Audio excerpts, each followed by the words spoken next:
Dweller of the Dark. We're a channel honoring the yellowed and blackened bones of many prominent authors. We'll be digging up several obscure, strange, and forgotten authors who influenced many of the great horror, science fiction, and fantasy writers today. Comment below if you like.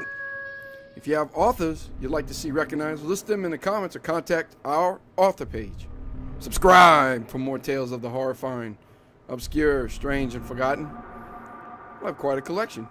Climbing out of the tombs. If you like any of our tales, hit the like button below. You can find us on our official website, jeffreyleblanc.com. On Facebook, Jeffrey LeBlanc Horror Writer. On Amazon and Twitter.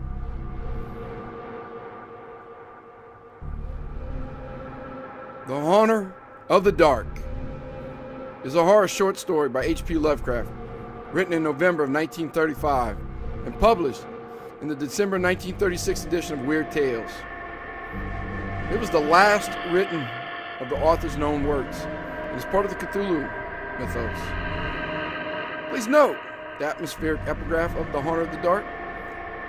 It is the second stanza of Lovecraft's 1917 poem, Nemesis. We'll be narrating that one real soon. The story is a sequel to The Shambler from the Stars by Robert Bloch. Bloch wrote a third story in the sequence called The Shadow from the Steeple, another story that we'll be reviewing and narrating soon. The story tonight focuses on Robert Bloch, a writer with an interest in the occult who becomes fascinated by a large, disused church on Federal Hill. His researches reveal that the church has a sinister history involving a cult called the Church of Story Wisdom. The cult and church are dreaded by the locals as being haunted by an ancient evil. What is the sinister history of the Church of Story Wisdom? Can Bloch discover the secret of the ancient stone artifact known as the Shining Trapezohedron before it is too late? Will Bloch's interference inadvertently summon a horrifying entity?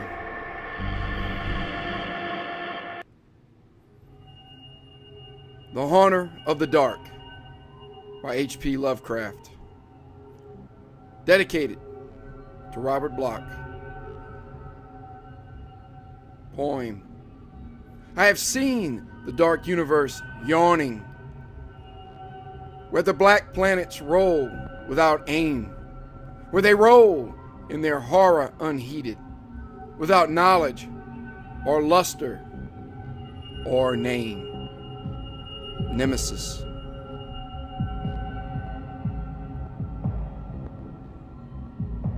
Cautious investigators will hesitate to challenge the common belief that Robert Bloch was killed by lightning or by some profound nervous shock derived from an electrical discharge. It is true that the window he faced was unbroken, but nature has shown herself capable of many freakish performances.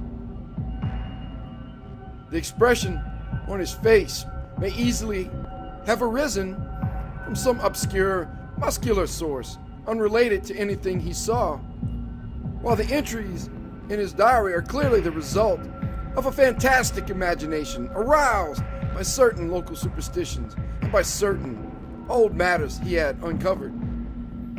As for the anomalous conditions at the deserted church on Federal Hill, the shrewd analysis is not slow in attributing them to some charlatanry, conscious or unconscious, with at least some of which Bloch was secretly connected. For after all, the victim was a writer and painter, wholly devoted to the field of myth, dream, terror, and superstition, and avid in his quest for scenes and effects of a bizarre, spectral sort. His earlier stay in the city, a visit to a strange old man as deeply given to occult and forbidden lore as he, had ended amidst death and flame, and it must have been some morbid instinct which drew him back from his home in Milwaukee. He may have known of the old stories, despite his statements to the contrary in the diary, and his death may have nipped in the bud some stupendous hoax destined to have a literary reflection. Among those, however, who have examined and correlated all this evidence, there remain several who cling to less rational and commonplace theories. They are inclined to take much of Blake's diary at its face value and point significantly to certain facts, such as the undoubted genuineness of the old church record, the verified existence of the disliked and unorthodox Starry Wisdom sect prior to 1877, the recorded disappearance of an inquisitive reporter named Edwin M. Lillibridge in 1893, and, above all, the look of monstrous, transfiguring fear on the face of the young writer when he died. It was one of these believers who, moved to fanatical extremes, threw into the bay the curiously angled stone and its strangely adorned metal box found in the old church steeple, the black windowless steeple, and not the tower where Blake's diary said those things originally were. A widely censored, both officially and unofficially, this man, a reputable physician with a taste for odd folklore, averred that he had rid the earth of something too dangerous to rest upon it.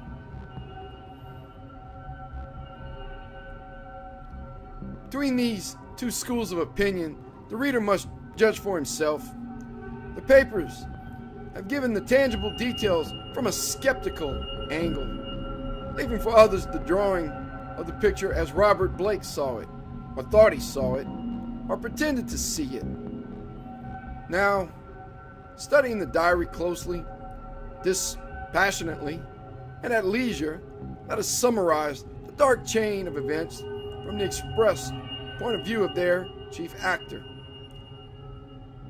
Young Blake returned to Providence in the winter of 1934-35, taking the upper floor of a venerable dwelling in a grassy court off College Street, on the crest of the great Eastwood Hill, near the Brown University campus, and behind the marble John Hay Library. It was a cozy and fascinating place, and a little garden oasis of village-like antiquity, where huge, friendly cats sunned themselves atop a convenient shed. The square Georgian house had a monitor roof, classic doorway with fan carving, small pane windows, and all the other earmarks of early 19th century workmanship.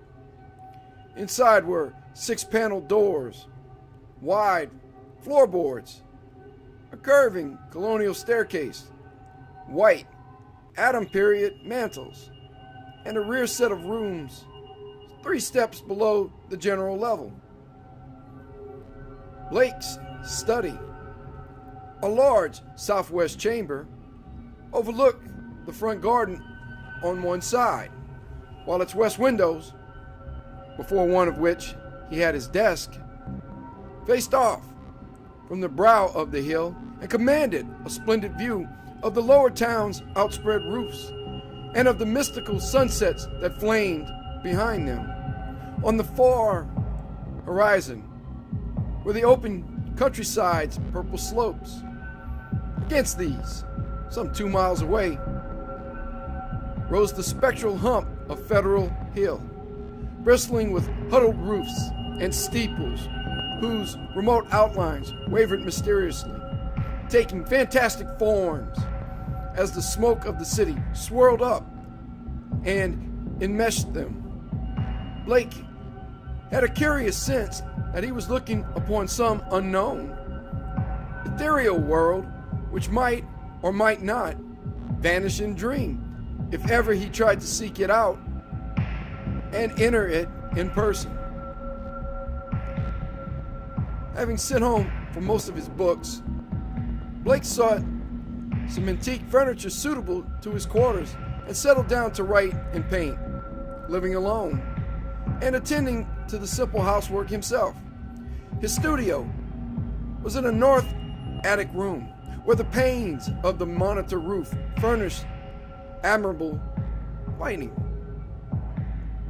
During that first winter, he produced 5 of his best-known short stories: The Burrower Beneath, The Stairs in the Crypt, Shaggy, In the Vale of Nath, and The Feaster from the Stars, and painted 7 canvases, studies of nameless, unhuman monsters and profoundly alien, non-terrestrial landscapes.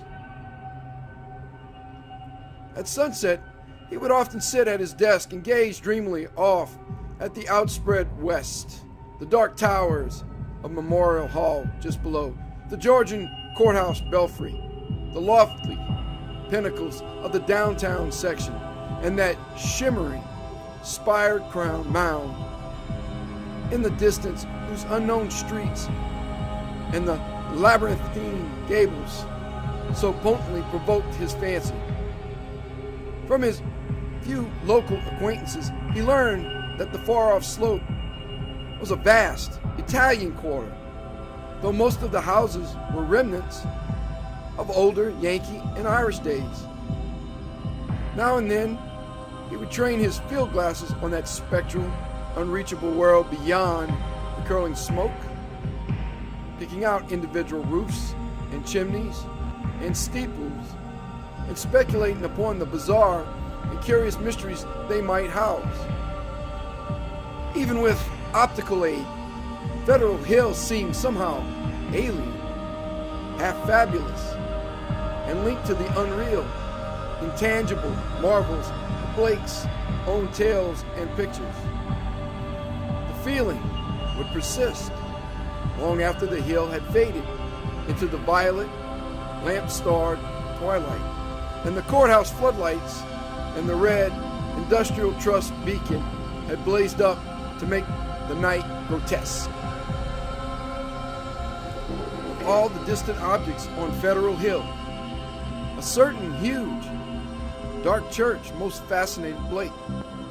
It stood out with especial distinctness at certain hours of the day, and at sunset, the great tower and tapering steeple loomed blackly against the flaming sky.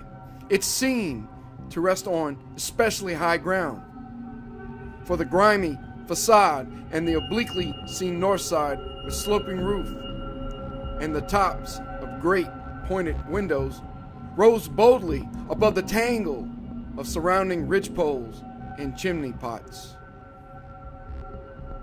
Peculiarly grim and austere, it appeared to be built of stone, stained and weathered with the smoke and storms of a century and more.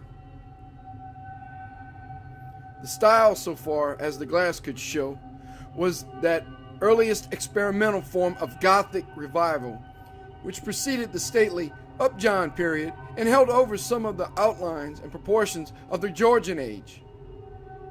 Perhaps it was reared around 1810 or 1815.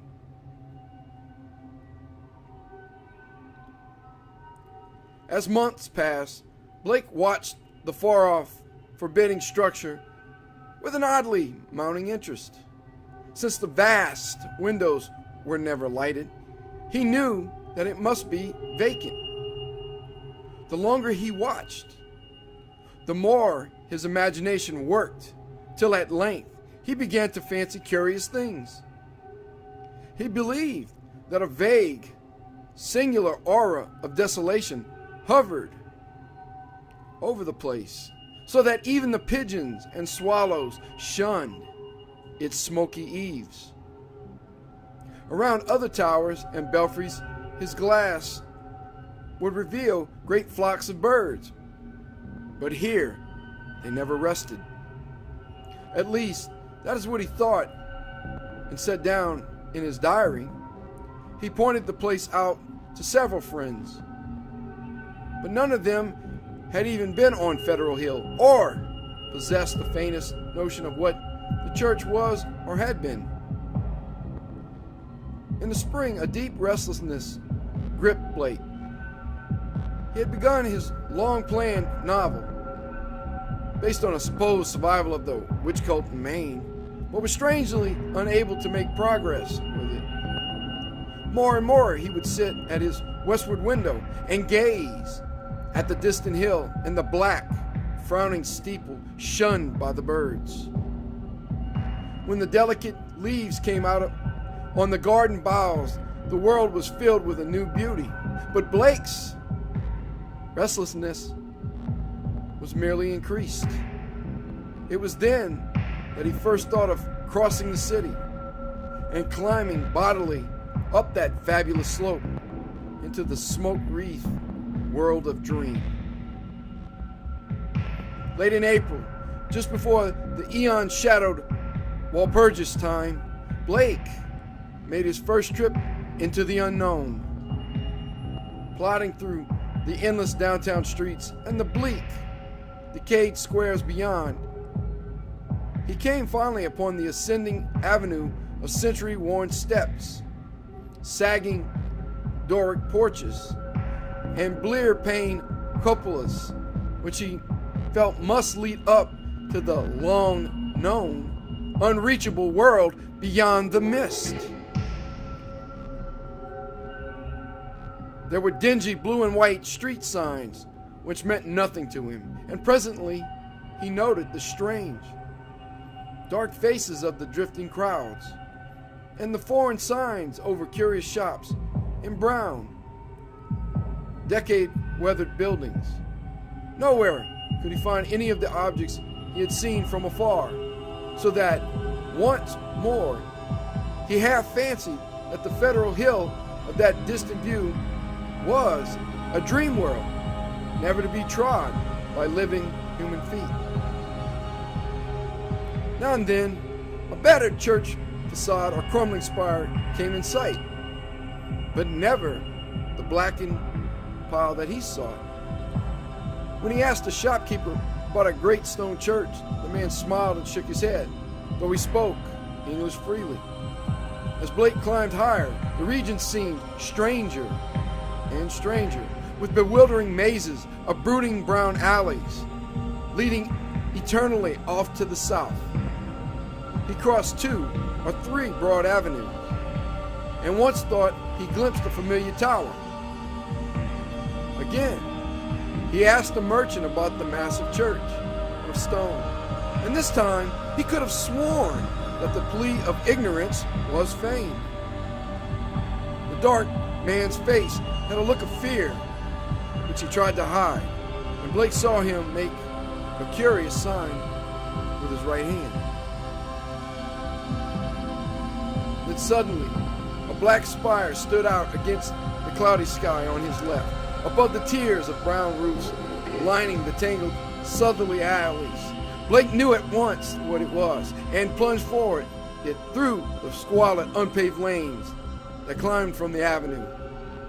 Twice he lost his way, but he somehow dared not ask any of the patriarchs or housewives who sat on their doorsteps, or any of the children who shouted and played in the mud of the shadowy lanes. At last, he saw the tower plain against the southwest, and a huge stone boat rose darkly at the end of an alley. Presently, he stood in a wind-swept open square, quaintly cobblestoned, with a high bank wall on the farther side. This was the end of his quest, for upon the wide, iron-railed, weed-grown plateau, which the wall supported, a separate lesser world raised fully 6 feet above the surrounding streets, there stood a grim, Titan bulk whose identity, despite Blake's new perspective, was beyond dispute. The vacant church was in a state of great decrepitude.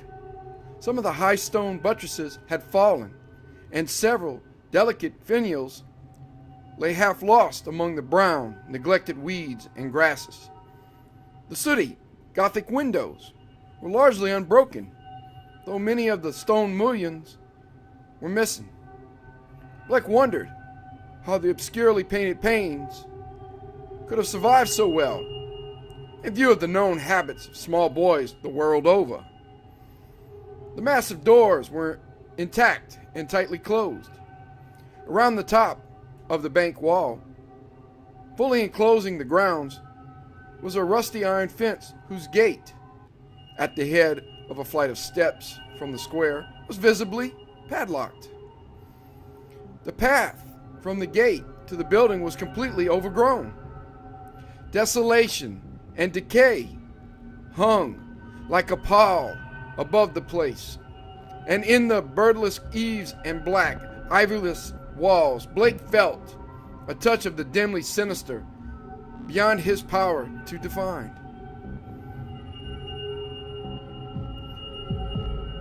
There were very few people in the square, but Blake saw a policeman at the northerly end and approached him with questions about the church. He was a great, wholesome Irishman, and it seemed odd that he would do little more than make the sign of the cross and mutter that people never spoke of that building. When Blake pressed him, he said very hurriedly that the Italian priest warned everybody against it, vowing that a monstrous evil had once dwelt there and left its mark. He himself had heard dark whispers of it from his father, who recalled certain sounds and rumors from his boyhood. There had been a bad sect there in the old days, an outlaw sect that called up awful things from some unknown gulf of night. It had taken a good priest to exorcise what had come, though there did be those who said that merely the light could do it. If Father O'Malley were alive, there would be many the thing he could tell. But now there was nothing to do but let it alone. It hurt nobody now, and those that owned it were dead or far away. They had run away like rats after the threatening talk in '77, when people began to mind the way folks vanished now and then in the neighborhood. Someday, the city would step in and take the property for lack of heirs, but little good would come of anybody's touching it. Better it be left alone for the years to topple, lest things be stirred that ought to rest forever in their black abyss. After the policeman had gone, Blake stood staring at the sullen, steepled pile.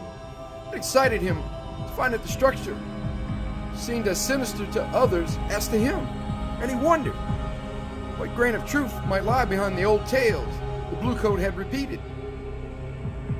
Probably they were mere legends evoked by the evil look of the place, but even so, they were like a strange coming to life of one of his own stories.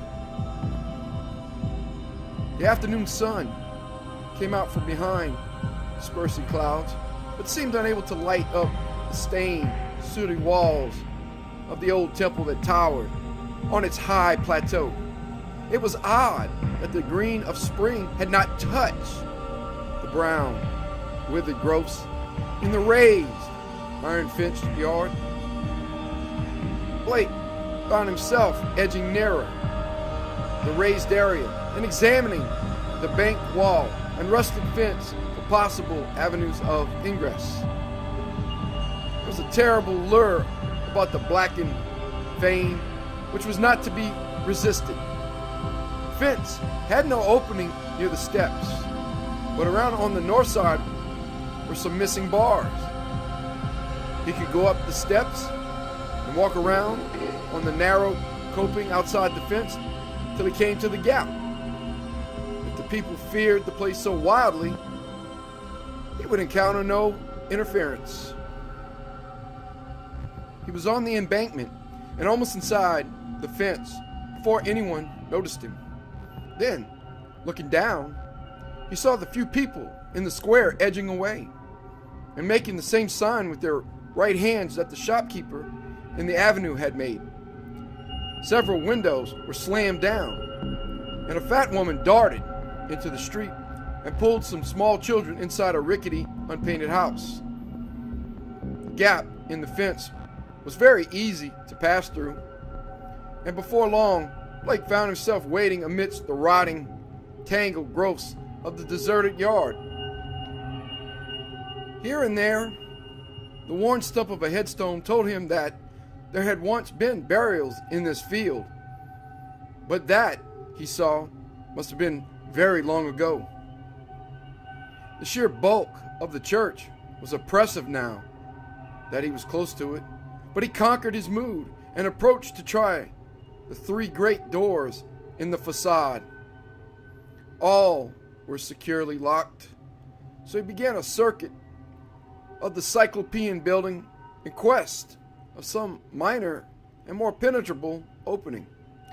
Even then, he could not be sure that he wished to enter that haunt of desertion and shadow. Yet the pull of its strangeness dragged him on automatically. A yawning and unprotected cellar window in the rear furnished the needed aperture. Peering in, Blake saw a subterranean gulf of cobwebs and dust faintly lit by the western sun's filtered rays. Debris, old barrels, and ruined boxes and furniture of numerous sorts met his eye, though over everything lay a shroud of dust which softened all sharp outlines. The rusted remains of a hot air furnace showed that the building had been used and kept in shape as late as mid-Victorian times. Acting almost without conscious initiative, Blake crawled through the window and let himself down to the dust-carpeted and debris-strewn concrete floor.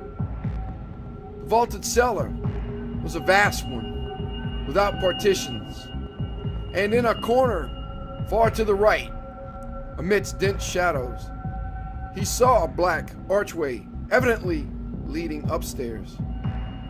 He felt a peculiar sense of oppression at being actually within the great spectral building, but kept it in check as he cautiously scouted about, finding a still intact barrel amidst the dust and rolling it over to the open window to provide for his exit.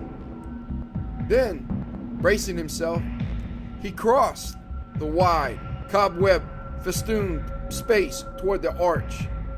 Half choked with the omnipresent dust and covered with ghostly gossamer fibers, he reached and began to climb the worn stone steps which rose into the darkness. He had no light, but groped carefully with his hands. After a sharp turn, he felt a closed door ahead, and a little fumbling revealed its ancient latch. It opened inward, and beyond it, he saw a dimly illumined corridor lined with worm-eaten paneling.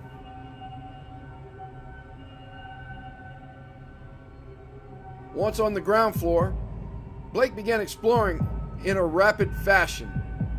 All the inner doors were unlocked, so that he freely passed from room to room. The colossal nave was an almost eldritch place with its drifts and mountains of dust over box pews, altar, hourglass pulpit, and sounding board, and its titanic ropes of cobweb stretching among the pointed arches of the gallery and entwining the clustered Gothic columns. Over all this hushed desolation played a hideous leaden light as the declining afternoon sun sent its rays through the strange, half-blackened panes of the great apsidal windows. The paintings on those windows were so obscured by soot that Blake could scarcely decipher what they had represented. But from the little he could make out, he did not like them. The designs were largely conventional, and his knowledge of obscure symbolism told him much concerning some of the ancient patterns. The few saints depicted or expressions distinctly open to criticism, while one of the windows seemed to show merely dark space with spirals of curious luminosity scattered about in it. Turning away from the windows, Blake noticed that the cobwebbed cross above the altar was not of the ordinary kind, but resembled the primordial ankh or crux ansata of shadowy Egypt. In a rear vestry room, beside the apse, Blake found a rotting desk and ceiling-high shelves of mildewed, disintegrating books. Here, for the first time, he received a positive shock of objective horror, for the titles of those books told him much. They were the black, forbidden things which most sane people have never even heard of, or have heard of only in furtive, timorous whispers, the banned and dreaded repositories of equivocal secrets and immemorial formulae, which have trickled down the stream of time from the days of man's youth and the dim, fabulous days before man was. He had himself read many of them, a Latin version of the abhorred Necronomicon, the sinister Liber Evonis, the infamous Culte des Gauls of Comte d'Erlet, the unsprinkleiten Kulten of von Junts, and old Ludwig Prinz Hellish, the Verming Mystery. But there were others he had known merely by reputation, or not at all. The narcotic manuscripts, the Book of Dzan, and a crumbling volume in wholly unidentifiable characters, yet with certain symbols and diagrams shudderingly recognizable to the occult student. Clearly, the lingering local rumors had not lied. This place had once been the seat of an evil older than mankind and wider than the known universe. In the ruined desk was a small, leather-bound record book filled with the entries in some odd, cryptographic medium. The manuscript writing consisted of the common, traditional symbols used today in astronomy and anciently in alchemy, astrology, and other dubious arts. The devices of the sun, moon, planets, aspects, and zodiacal signs, here massed in solid pages of text with divisions and paragraphings suggesting that each symbol answered to some alphabetical letter. In the hope of later solving the cryptogram, Blake bore off this volume in his coat pocket. Many of the great tomes on the shelves fascinated him unutterably, and he felt tempted to borrow them at some later time. He wondered how they could have remained undisturbed so long. Was he the first to conquer the clutching, pervasive fear which had for nearly 60 years protected this deserted place from visitors? Having now thoroughly explored the ground floor, Blake plowed again through the dust of the spectral nave to the front vestibule, where he had seen a door and staircase presumably leading up to the blackened tower and steeple, objects so long familiar to him at a distance. The ascent was a choking experience, for dust lay thick, while the spiders had done their worst in this constricted place. The staircase was a spiral with high, narrow wooden treads, and now and then Blake passed a clouded window looking dizzily out over the city. Though he had seen no ropes below, he expected to find a bell or a peal of bells in the tower, whose narrow, louvered boarded lancet windows his field glass had studied so often. Here he was doomed to disappointment. For when he attained the top of the stairs, he found the tower chamber vacant of chimes, and clearly devoted to vastly different purposes. The room, about 15 feet square,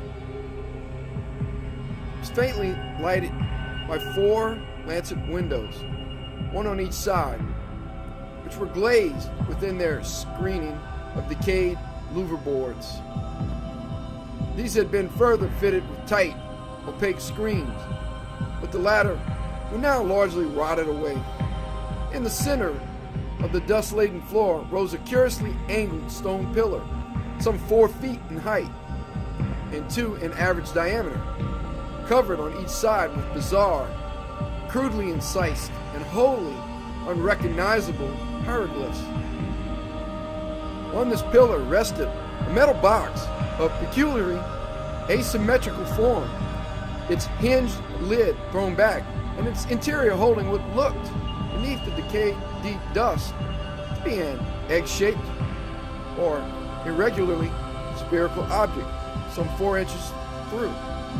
Around the pillar, in a rough circle, were 7 high-backed Gothic chairs, still largely intact, while behind them, ranging along the dark-paneled walls, were 7 colossal images of crumbling, black-painted plaster, resembling more than anything else the cryptic carven megaliths of mysterious Easter Island.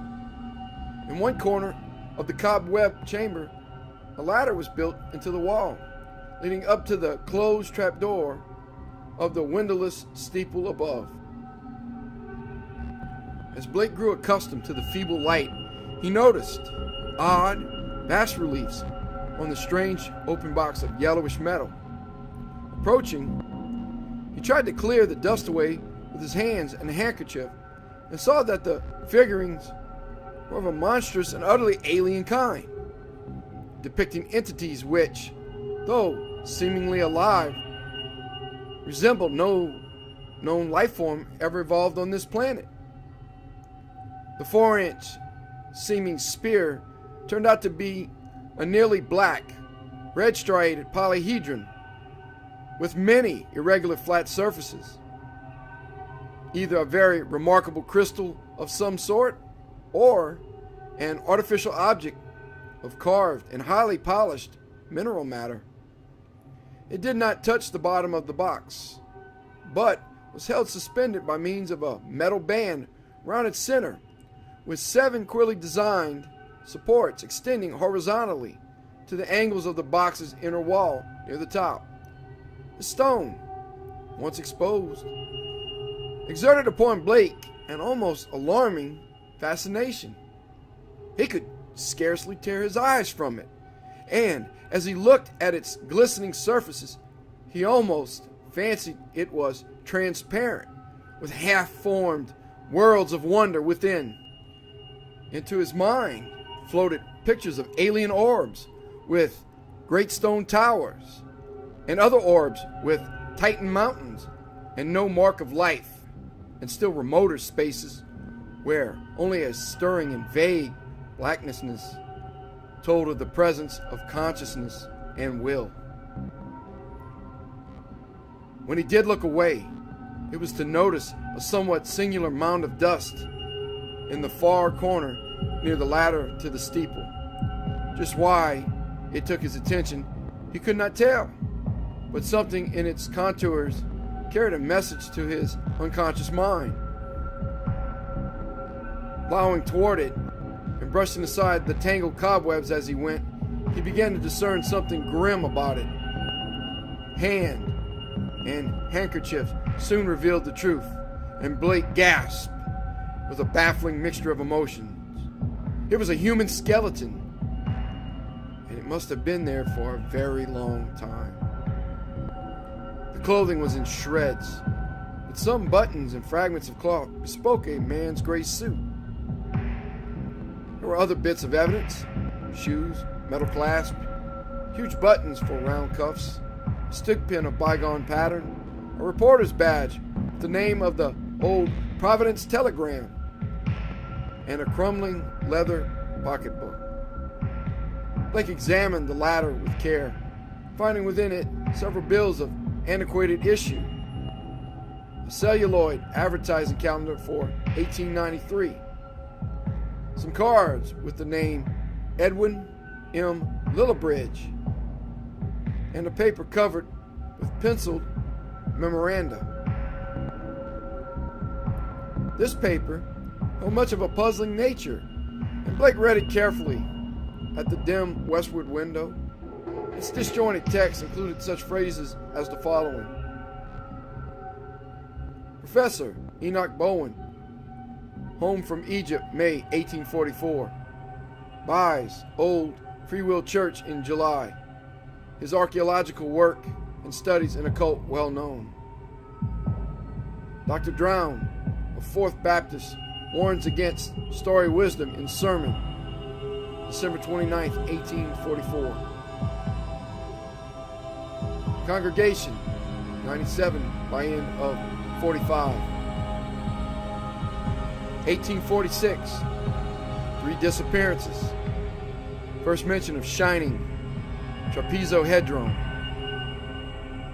7 disappearances, 1848. Stories of blood sacrifice begin. Investigation, 1853. Comes to nothing. Stories of sounds.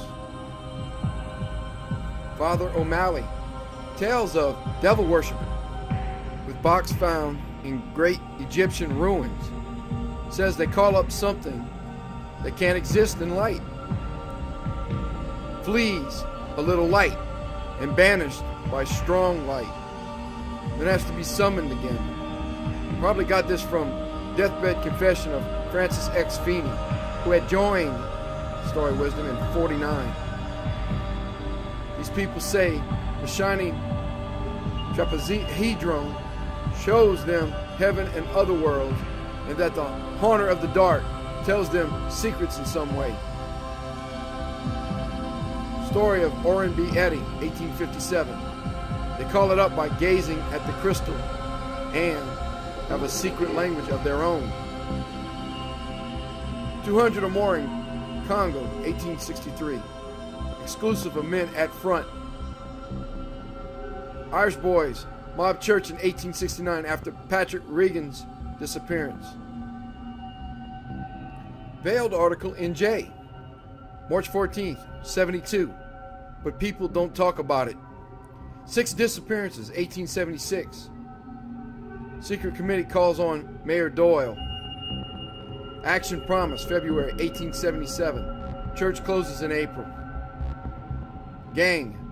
Federal Hill boys threaten doctor and vestrymen in May. 181 persons leave city before end of 77. Mention no names. Ghost stories begin around 1880. Try to ascertain truth of report that no human being has entered church since 1877. Ask Lanigan for photograph of place taken 1851. Restoring the paper to the pocketbook and placing the latter in his coat, Blake turned to look down at the skeleton in the dust. The implications of the notes were clear, and there could be no doubt but that this man had come to the deserted edifice 42 years before in quest of a newspaper sensation which no one else had been bold enough to attempt. Perhaps no one else had known of his plan. Who could tell? But he had never returned to his paper. Had some bravely suppressed fear risen to overcome him and bring on sudden heart failure? Blake stooped over the gleaming bones and noted their peculiar state. Some of them were badly scattered, and a few seemed oddly dissolved at the ends. Others were strangely yellowed, with vague suggestions of charring. This charring extended to some of the fragments of clothing. The skull was in a very peculiar state. stained yellow, and with a charred aperture in the top, as if some powerful acid had eaten through the solid bone. What had happened to the skeleton during its 4 decades of silent entombment? Here, Blake could not imagine. Before he realized it, he was looking at the stone again, and letting its curious influence call up a nebulous pageantry in his mind. He saw processions of robed, hooded figures whose outlines were not human, and looked on endless leagues of desert lined with carved, sky-reaching monoliths. He saw towers and walls in nighted depths under the sea, and vortices of space where wisps of black mist floated forth thin shimmerings of cold purple haze. And beyond all else, he glimpsed an infinite gulf of darkness, where solid and semi-solid forms were known only by their windy stirrings, and cloudy patterns of force seemed to superimpose order on chaos and hold forth a key to all the paradoxes and arcana of the worlds we know. Then all at once, the spell was broken by an access of gnawing, indeterminate panic, fear. Blake choked and turned away from the stone, conscious of some formless alien presence close to him and watching him with horrible intentness. He felt entangled with something which was not in the stone, but which had looked through it at him, something which would ceaselessly follow him with a cognition that was not physical sight. Plainly, the place was getting on his nerves, as well it might in view of his gruesome find. The light was waning too, and since he had no illuminant with him, he knew he would have to be leaving soon. It was then, in the gathering twilight, that he thought he saw a faint trace of luminosity in the crazily angled stone. He had tried to look away from it, but some obscure compulsion drew his eyes back. Was there a subtle phosphorescence of radioactivity about the thing?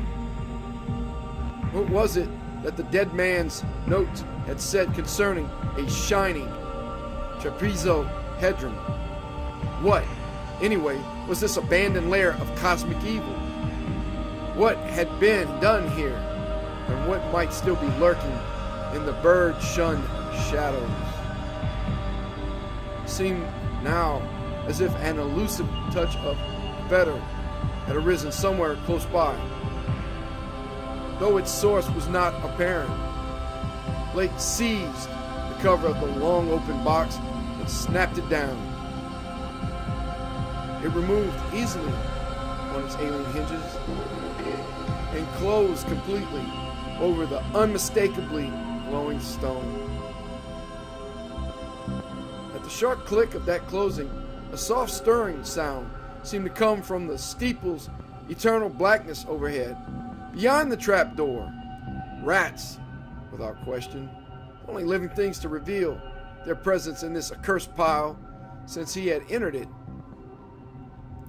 And yet, that stirring in the steeple frightened him horribly, so that he plunged almost wildly down the spiral stairs, across the ghoulish nave, into the vaulted basement, out amidst the gathering dusk of the deserted square, and down through the teeming, fear-haunted alleys and avenues of Federal Hill toward the sane central streets and the home-like brick sidewalks of the college district. During the days which followed, Blake told no one of his expedition. Instead, he read much in certain books, examined long years of newspaper files downtown, and worked feverishly at the cryptogram in that leather volume from the cobwebbed vestry room. The cipher, he soon saw, was no simple one. And after a long period of endeavor, he felt sure that its language could not be English, Latin, Greek, French, Spanish, Italian, or German. Evidently, he would have to draw upon the deepest wells of his strange erudition. Every evening, the old impulse to gaze westward returned, and he saw the black steeple, as of yore, amongst the bristling roofs of a distant and half-fabulous world. But now it held a fresh note of terror for him. He knew the heritage of evil lore it masked, and with the knowledge his vision ran riot in queer new ways.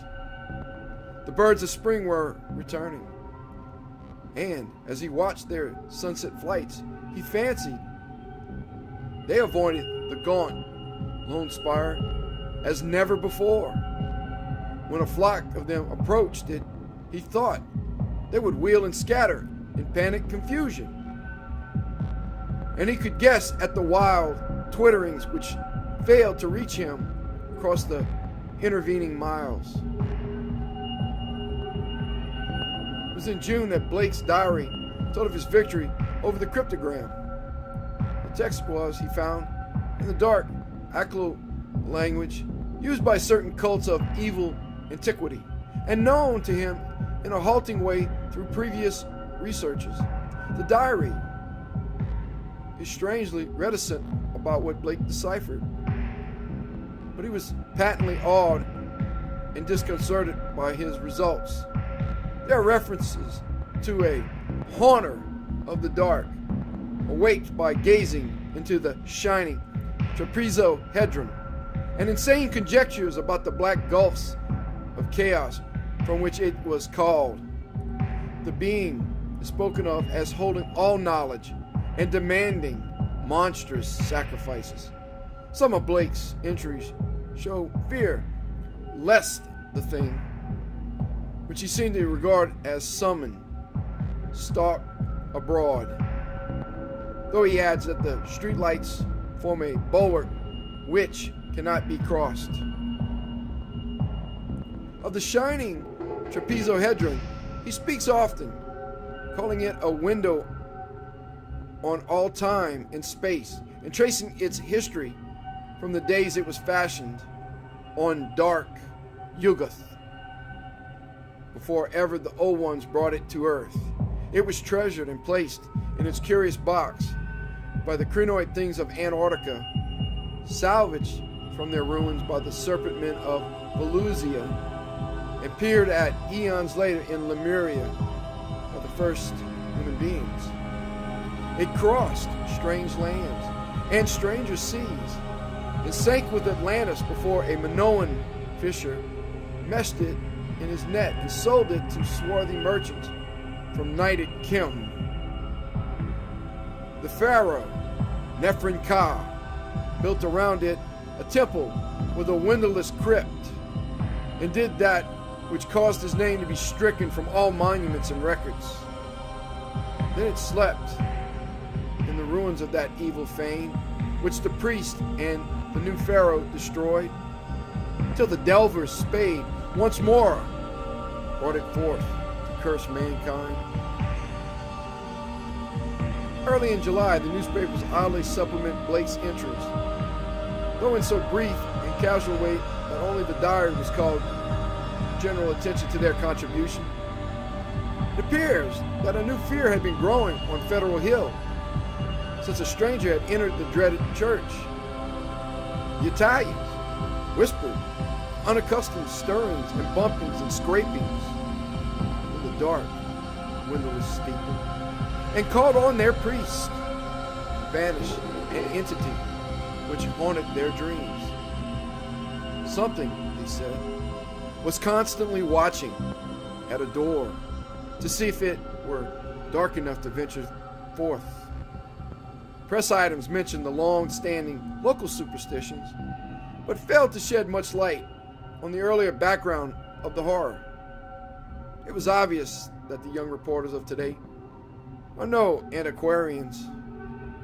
In writing of these things in his diary, Blake expresses a curious kind of remorse and talks of the duty of burying the shining trapezohedron and of banishing what he had evoked by letting daylight into the hideous jutting spire.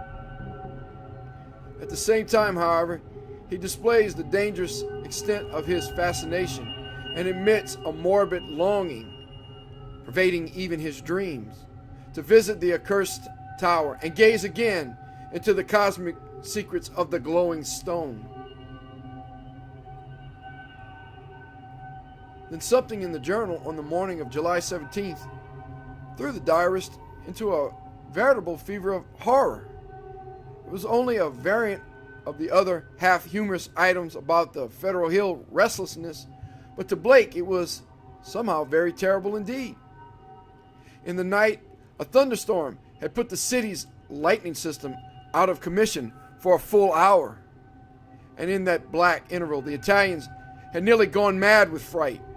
Those living near the dreaded church had sworn that the thing in the steeple had taken advantage of the street lamp's absence and gone down into the body of the church, flopping and bumping around in a viscous, altogether dreadful way.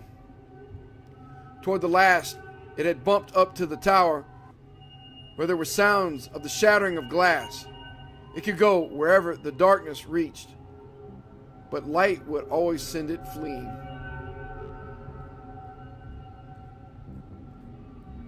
When the current blazed on again, there had been a shocking commotion in the tower, for even the feeble light trickling through the grime-blackened louverboard windows was too much for the thing. It had bumped and slithered up into its tenebrous steeple just in time, for a long dose of light would have sent it back into the abyss whence the crazy stranger had called it. During the dark hour, praying crowds had clustered round the church in the rain, with lighted candles and lamps, somehow shielded with folded paper and umbrellas. A guard of light to save the city from the nightmare that stalks in darkness. Once, those nearest the church declared, the outer door had rattled hideously. But even this was not the worst. That evening, in the bulletin, Blake read of what the reporters had found. Aroused at last to the whimsical news value of the scare, a pair of them had defied the frantic crowds of Italians and crawled into the church through the cellar window after trying the doors in vain. They found the dust of the vestibule and of the spectral nave plowed up in a singular way, with bits of rotted cushions and satin pew linings scattered curiously around. There was a bad odor everywhere, and here and there were bits of yellow stain and patches of what looked like charring. Opening the door to the tower and pausing a moment at the suspicion of a scraping sound above, they found the narrow spiral stairs wiped roughly clean. In the tower itself, a similarly half-swept condition existed. They spoke of the heptagonal stone pillar, the overturned Gothic chairs, and the bizarre plaster images. Though strangely enough, the metal box and the old, mutilated skeleton were not mentioned.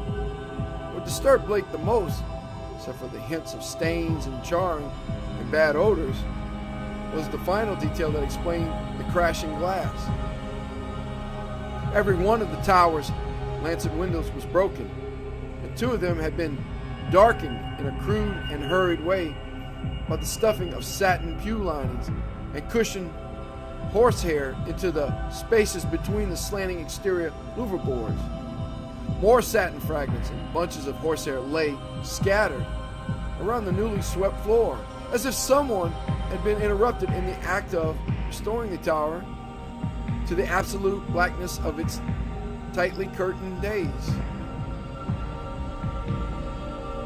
Yellowish stains and charred patches were found on the ladder to the windowless spire, But when a reporter climbed up, opened the horizontally sliding trapdoor, and shot a feeble flashlight beam into the black and strangely fetid space, he saw nothing but darkness and an heterogeneous litter of shapeless fragments near the aperture.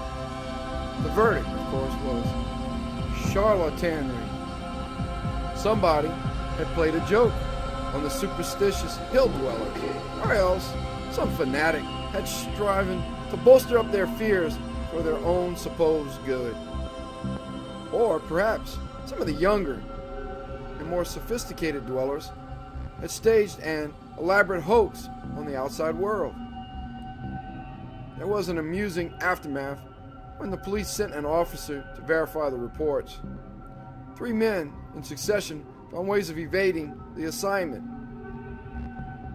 and the 4th went very reluctantly and returned very soon without adding to the account given by the reporters. From this point onward, Blake's diary shows a mounting tide of insidious horror and nervous apprehension. He upbraids himself for not doing something and speculates wildly on the consequences of another electrical breakdown. It has been verified that on 3 occasions during thunderstorms, he telephoned the electric light company in a frantic vein and asked that desperate precautions against a lapse of power be taken. Now and then his entries show concern over the failure of the reporters to find the metal box in stone and the strangely marred old skeleton when they explored the shadowy tower room. He assumed that these things had been removed, whether and by whom or what he could only guess. But his worst fears concerned himself and the kind of unholy rapport he felt to exist between his mind and that lurking horror in the distant steeple, that monstrous thing of night which his rashness had called out of the ultimate black spaces. He seemed to feel a constant tugging at his will, and callers of that period remember how he would sit abstractedly at his desk and stare out of the west window at that far-off, spire bristling mound beyond the swirling smoke of the city. His entries dwell monotonously on certain terrible dreams, and of a strengthening of the unholy report in his sleep. There's a mention of a night when he awaked to find himself fully dressed outdoors and headed automatically down College Hill toward the west. Again and again, he dwells on the fact that the thing in the steeple knows where to find him. The week following July 30th is recalled as the time of Blake's partial breakdown. He did not dress and ordered all his food by telephone. Visitors remarked the cords he kept near his bed, and he said that sleepwalking had forced him to bind his ankles every night with knots, which would probably hold or else waken him with the labor of untying. In his diary, he told of the hideous experience which had brought the collapse. After retiring on the night of the 30th, he had suddenly found himself groping about in an almost black space. All he could see were short, faint, horizontal streaks of bluish light, but he could smell an overpowering fetor and hear a curious jumble of soft, furtive sounds above him. Whenever he moved, he stumbled over something, and at each noise there would come a sort of answering sound from above, a vague stirring mixed with the cautious sliding of wood on wood. Once his groping hands encountered a pillar of stone with a vacant top, whilst later he found himself clutching the rungs of a ladder built into the wall and fumbling his uncertain way upward towards some region of intenser stench where a hot, searing blast beat down against him.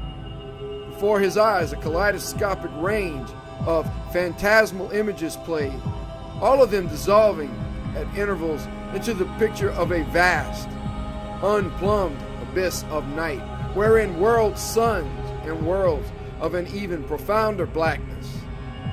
He thought of the ancient legends of ultimate chaos, at whose center sprawls the blind idiot god Azathoth, lord of all things, encircled by his flopping horde of mindless and amorphous dancers, and lulled by the thin, monotonous piping of a diamonic flute held in nameless paws.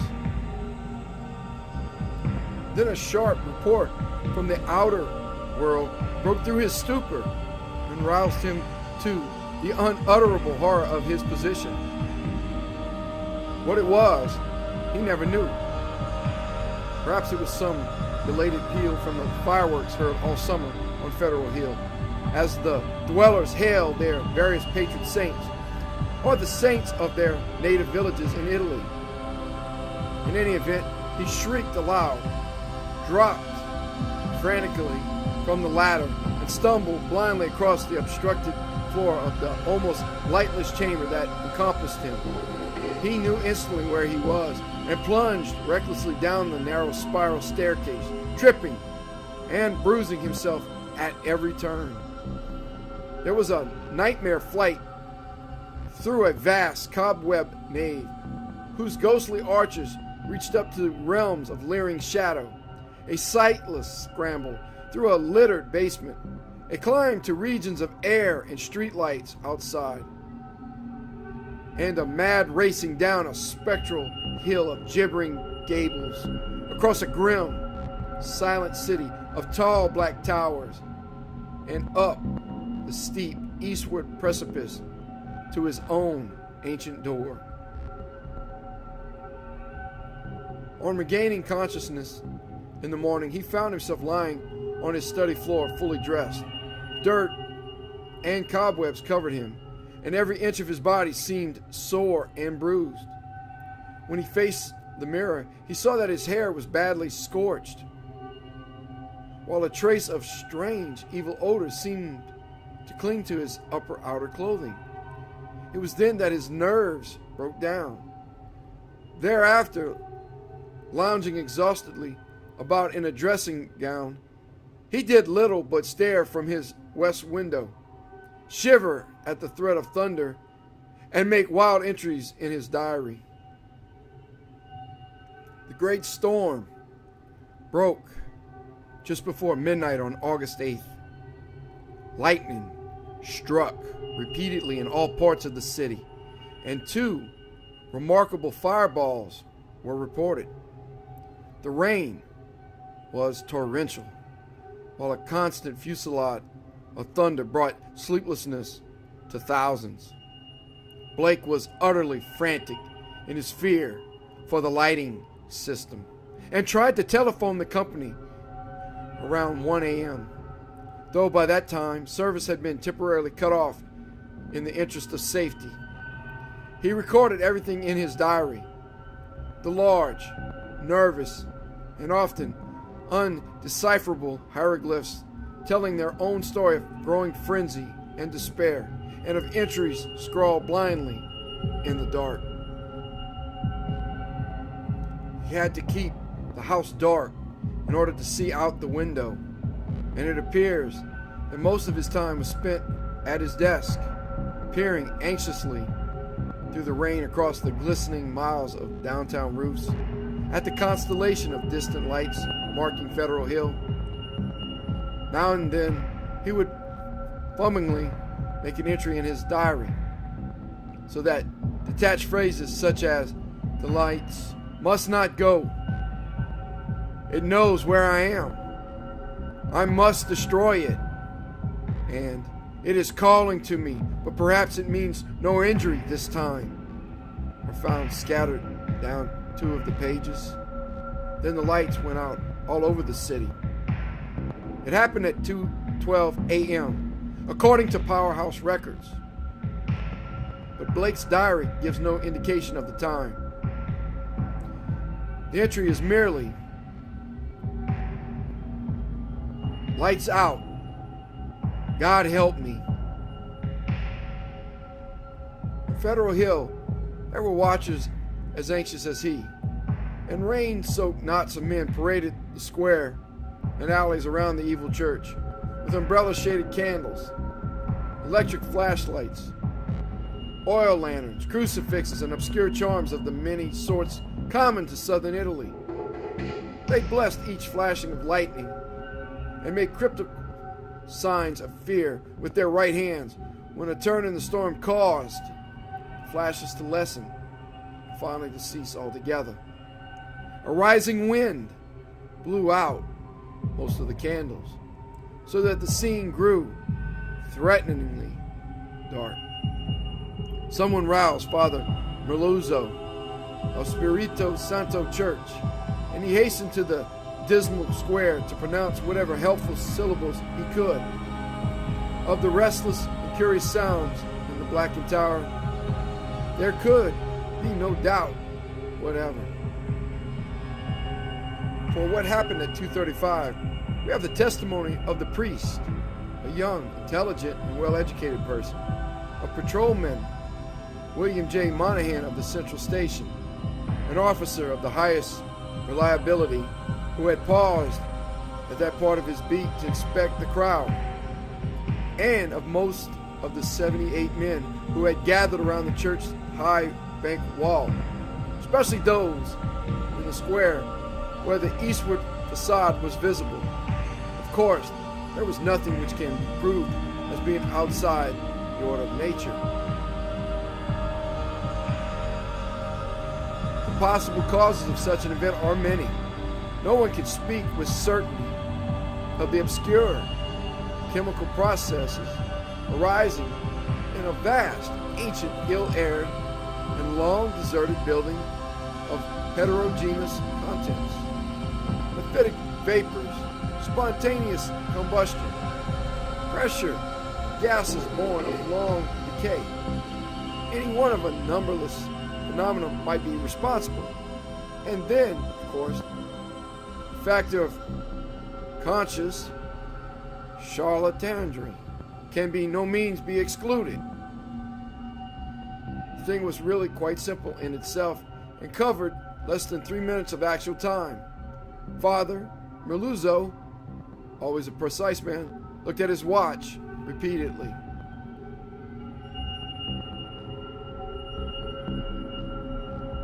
Started with a definite swelling of the dull, fumbling sounds inside the black tower. There had for some time been a vague exhalation of strange, evil odors from the church, and this had now become emphatic and offensive. Then at last there was a sound of splintering wood, and a large, heavy object crashed down in the yard beneath the frowning easterly facade. The tower was invisible now that the candles would not burn, but as the object neared the ground, the people knew that it was the smoke-grimed louver boarding of that tower's east window. Immediately afterward, an utterly unbearable fetor welled forth from the unseen heights, choking and sickening the trembling watchers, and almost prostrating those in the square. At the same time, the air trembled with a vibration as of flapping wings, and a sudden east-blowing wind, more violent than any previous blast, snatched off the hats and wrenched the dripping umbrellas of the crowd. Nothing definite could be seen in the candleless night, though some upward-looking spectators thought they glimpsed a great, spreading blur of denser blackness against the inky sky, something like a formless cloud of smoke that shot with meteor-like speed toward the east. That was all. The watchers were half numb with fright, awe, and discomfort, and scarcely knew what to do, or whether to do anything at all.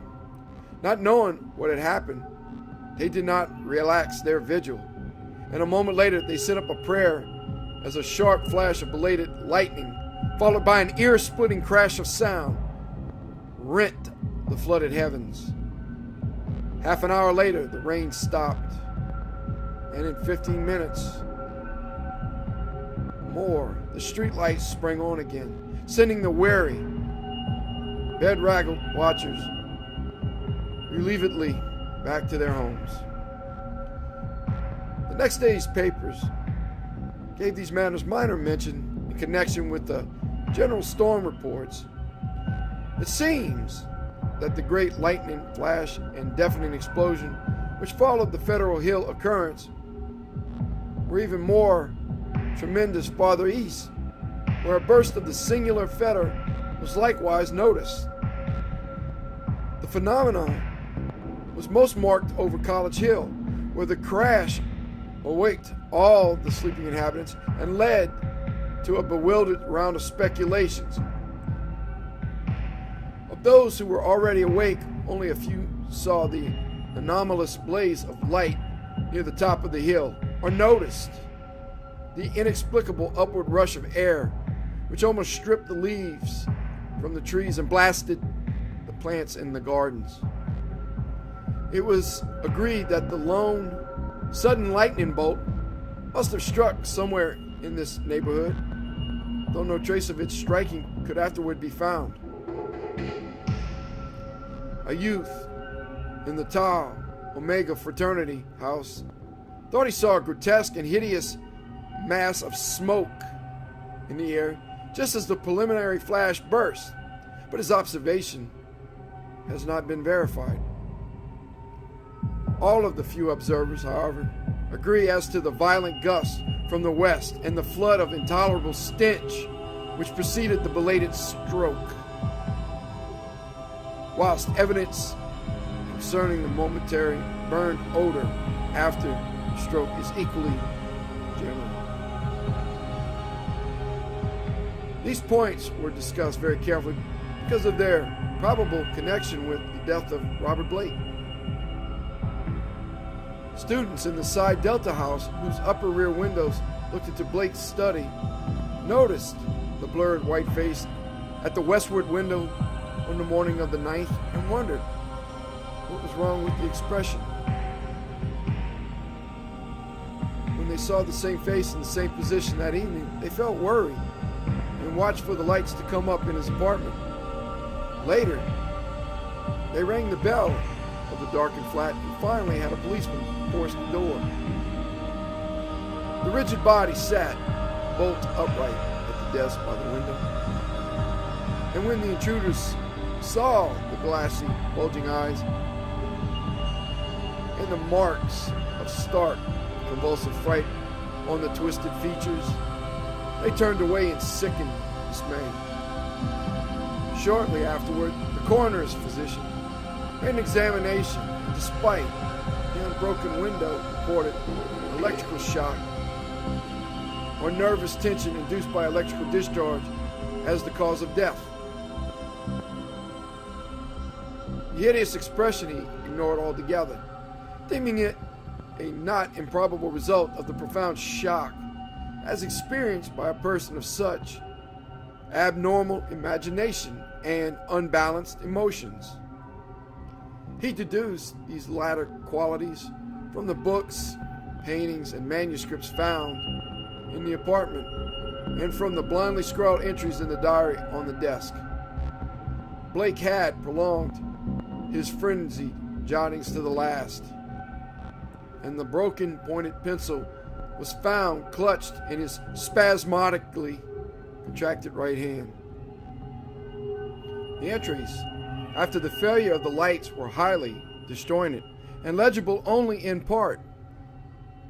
From them, certain investigators have drawn conclusions differing greatly from the materialistic official verdict, but such speculations have little chance for belief among the conservative.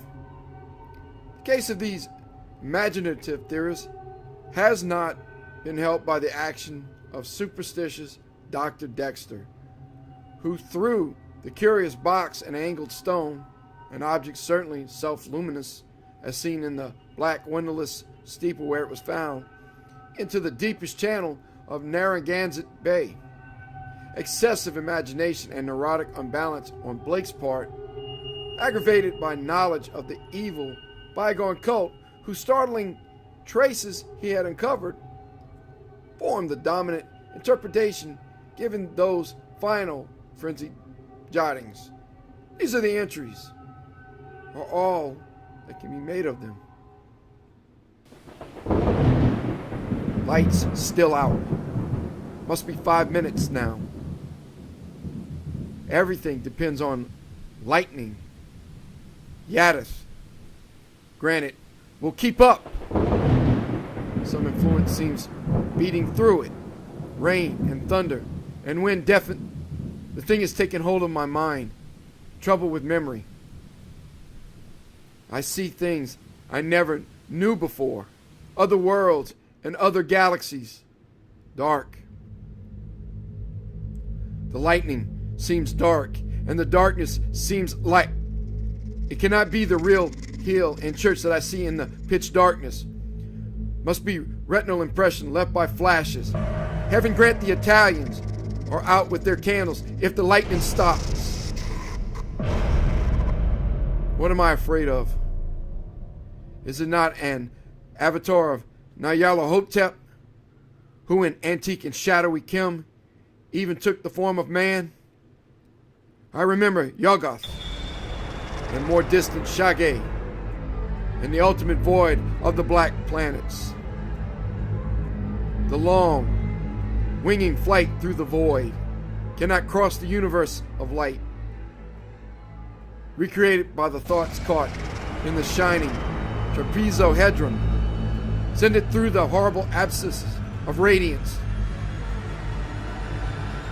My name is Blake, Robert Harrison Blake of 620 East Knapp Street, Milwaukee, Wisconsin. I am on this planet. Azathoth, have mercy! The lightning no longer flashes. Horrible. I can see everything with a monstrous sense that is not sight. Light is dark, and dark is light. Those people on the hill, guard. Candles and charms, they're priests. Sense of distance gone. Far is near, near is far. No light. No glass. See that steeple. That tower. Window. Can't hear. Roger Gusher. Am mad or going mad. The thing is stirring and fumbling in the tower. I am it, and it is I. I want to get out. Must get out and unify the forces. It knows where I am. I am Robert Blake, but I see the tower in the dark. There is a monstrous odor, senses transfigured, boarding at that tower window, cracking and giving way. I see it, coming here. Hellwind, Titan blur, black wings, Yog Sotha, save me. The three-lobe burning eye.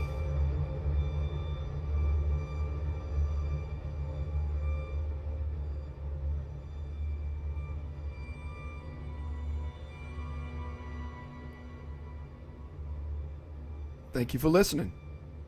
Have a good night.